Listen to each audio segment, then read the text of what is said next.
How to pay the Fido bills through the RBC app. Hey guys, welcome back to the channel. If you would like to pay the Fido bills on the RBC app, here is how you can get it.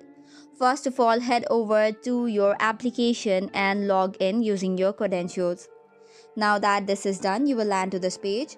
From the home page, select on the Move Money section, which is on the left of the More button. Tapping on it should take you to this page, from where you have to select Pay a Bill option, which is on the second. Now from that, select on Access Your Payee List button under Pay a Bill option by clicking on this right arrow. After tapping on it, you will land to another page from where you'll have to begin filling up the details. The details includes the From section, from where you will select the account you want to pay the bill from, then the amount, and in the To section you'll have to choose your Fido bills, and after that you'll have to choose the date as well as the frequency. Once you have given all the details, you can tap on Pay Bill section and it will ask you to verify via the code.